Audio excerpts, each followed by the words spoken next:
Welcome everyone. In today's video we're gonna review the greatest game that Garry Kasparov has ever played. This was played in 1999, one of the greatest chess tournaments that is ever created. This was played in the Netherlands. Vic an Zee, I don't know how to pronounce, but this tournament is known as the Wimbledon of chess. This was played in 1999 against Veselin Topalov and Garry Kasparov. Topalov is a very good grandmaster. He was playing at the top level for many years, including now. He's playing very actively. Garry was the white pieces here, and Veselin had the black pieces. And let's see how this game will unfold. Let's go. But before we jump in, don't forget to like my video and subscribe this channel. Let's begin. Garry has the white. So Garry goes for e4 and now d6. Very questionable choice for Topalov because this opening is known as the Perk's defense or Perk defense. So this defense and this opening is slightly dubious at the highest level because Garry gets a very good center and very good counterplay and very good play in these types of openings. But Veselin Topalov tries during this game to justify this as the Garry is the greatest opening theoretician that there is. He is the greatest opening theoretician. There's no question. There hasn't been anyone like him. He's always out prepares his opponent, and Topalov knows that he's out prepared in this position. So it justified for him to go for something that isn't a main line, something that Garry Kasparov does already looked at it for 500 times, and play something that Garry looked at it for 50 times or like 10 times or 30 times. So he plays d6, which is known as the Perk's defense, and after d4 and knight to c6, knight comes to c3 and now g6. So this variation is very kind of sideline variation. It turns into Indian game for several reasons, but to really quickly become Perk's defense is known as the mainline Perk's defense, because any other sidelines of the Perk defense lead to Garry Kasparov or the white having a major advantage. After bishop g7, now queen goes to d2, and after c6, f3, and now after b5 we get this positional position here. So as you can see, there is the book move, b5 is book move, and we kind of see Perk defense kind of transition into the King's Indian defense. No, this position isn't King's Indian, but in it sort of the imagination. But the plans are simple. The black pushes the pawns on white's queen side, and the queen and the bishop create a battery here to go on h6 square and try to trade off that bishop. That is the very common idea here. After knight e7, knight 2, sorry, and knight d7, we get this move, and after takes.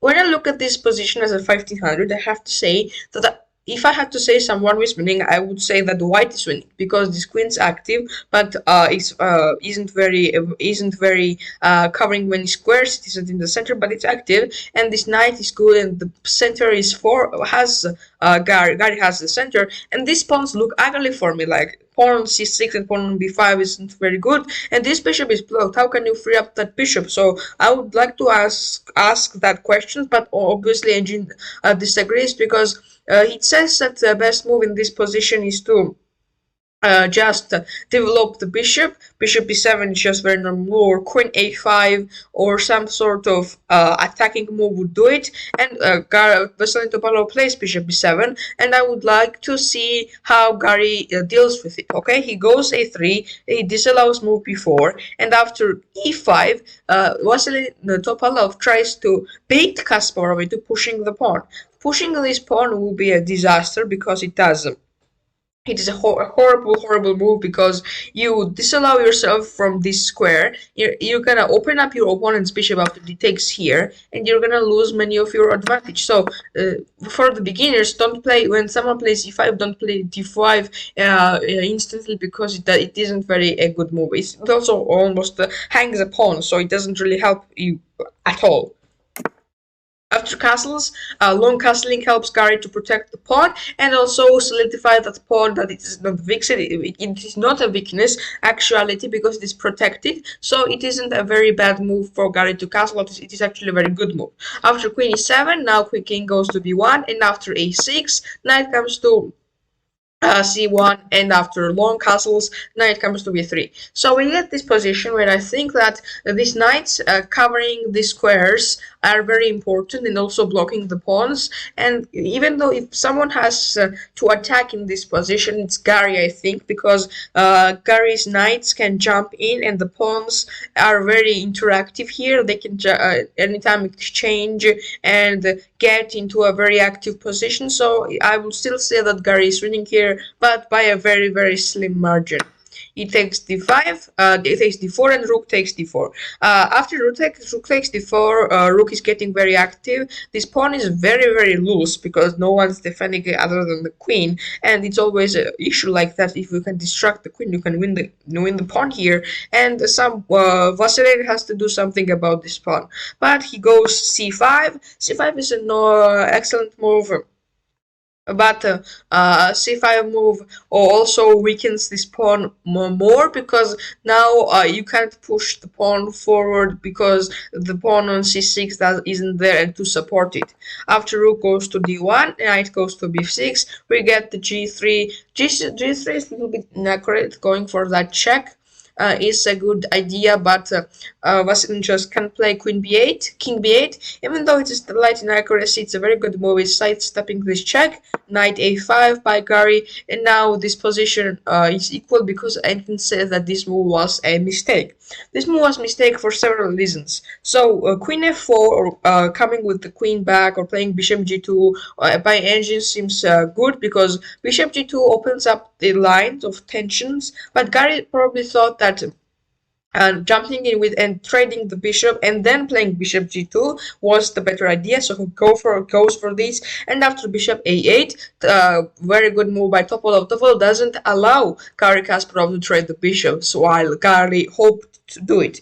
Garry doesn't want to give up his light sword bishops, and he thinks he has a great bishop which he doesn't want to trade for a useless knight. He tries to prove that. So after bishop to h3, and after d5, queen comes to f4 check, and after this, king a7, rook he1, and after d4, great move by Vasily and Topolov. This move is just amazing. This is very necessary to kick out the knight. This is one of the only moves that keep Topolov in the game. And after knight jumps into d5, knight takes d5, and pawn takes d5, and after queen d6, now rook sacrificed by Garry Kasparov, rook takes d4, and Engine says it's the best move in the position, meaning that after pawn takes here, actually the best move in this position was to take on d4, and after that move Topolov accepts this sequence, and here the brilliant and the brilliant and the brilliant and the brilliant Garry Kasparov plays the brilliant move, which is a rook e7. Gosh, rook e7. Amazing. Like, okay, let's go through this move. Well, so obviously Topolov doesn't take it because if you take the rook here, there's mate in 4. Queen takes d4, king goes to c5. Queen goes to c5. That's the only move. And when you take this, king has to go to b8, and after that, queen b6 check. Queen b6 check wins just the game. After queen b6 check, no matter what you do, bishop b7, you're gonna lose the game because I will take the bishop and I will win the game. Okay, you can take the rook here, but what you can do? So only move to go and play here. Only move that doesn't lose is king b6. Now, as you can see by the engine, Topolov has an advantage here. As surprising as it is. After this beautiful sequence, Topolov has advantage. But Topolov has only advantage if he plays the perfect moves, which is very hard. Topolov isn't as stock rich, but he plays as close to ideally as he can. After queen takes d4, and after king takes a5, king takes knight on a5. So we get this position. So this is a complete draw here because Kasparov can play move b4, and after king comes to a4, we get this mating. It's not mating it, but king is trapped. No, king can't go anywhere. He can't go here. He can't go here, and he's trapped.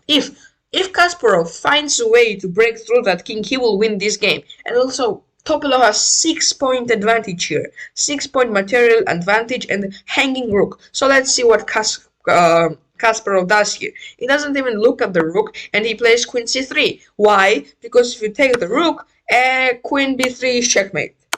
So you can't take the rook now. Only thing you can do is to take the pawn on d5. Now if you play this move, after takes, you're gonna lose because I can take this and I escape. Okay, then what can Kasparov do in this position? Well, he plays rook a7, another great move, attacking the pawn here. You have to defend that pawn. Well, what does black do? He plays bishop b7. The bishop b7 helps black to defend this pawn, but after that, Kasparov plays rook takes b7. Rook takes b7 is amazing move, sacrificing another rook with the same idea. If you take the rook on b7, queen b3 is checkmate, so I can't take the rook. After that, Topalov plays another great move that keeps him in the game, which is queen c7. And in this position, now Kasparov takes the knight because he wants to equalize materially, and going for that pawn here, which is under attack. So after that move, Topalov makes a horrible blunder, which now gives Garry an advantage. Up until this point, this game was complete draw. Kasparov didn't have any advantage. Interestingly enough, at the beginning of this sequence, actually Vasily Topalov had some advantage because he could defend this position. He played perfectly up until this point, but he made horrible mistakes, which is taking this pawn. He thinks that he gets a breathing room, but it's actually a horrible mistake. Queen takes a6 check by Kasparov, and after pawn king takes b4, now c3, great move by Kasparov. After king takes, queen a1 check, and after king moves, Garry Kasparov in this position plays another check, queen b2, and after that Garry Kasparov plays amazing bishop to f1. Bishop to f1 is just amazing move. It is amazing. Kasparov delivers a move that is winning the game. The bishop cannot be taken because if you take the bishop here, the magnificent queen c2 check ends the game, because if you move here, and that is the only move, rook e7 check, and after queen e2, and this is over. So you're gonna lose the game like that if you take that bishop. Bishop cannot be taken at all by anything, and queen has to move. Now rook to d2. Rook to d2 is an interesting move, because after that move, Garry Kasparov has to make a decision here. If he wants to get into this endgame, if he takes the rook, and after if he goes for that idea, which almost guarantees him a draw, but it doesn't give him advantage. Vasily Topalov has an advantage. It's a one pawn advantage, and this pawn is about to promote. Okay, he doesn't go for that idea. Well, actually, he has a better move, which is rook to d7. Rook to d7 is so magnificent, I can't say anything.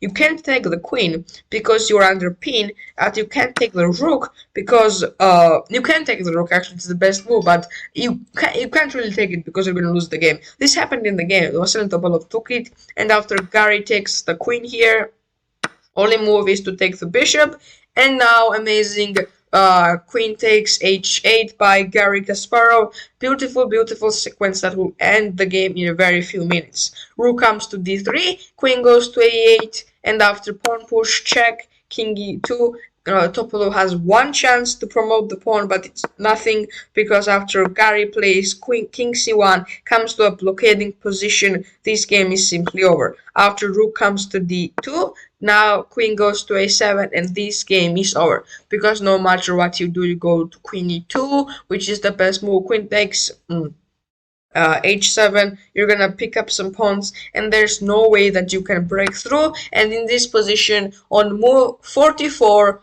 after that beautiful sequence, move 44 is just devastating, and Garry Kasparov wins this match against Vasily Topalov. This game was and will be always remembered as the greatest game that Garry Kasparov, one of the greatest chess players of all time, played. This was amazing game. I hope you liked my review and analysis of this game. I will see you soon. Goodbye. Thank you for watching.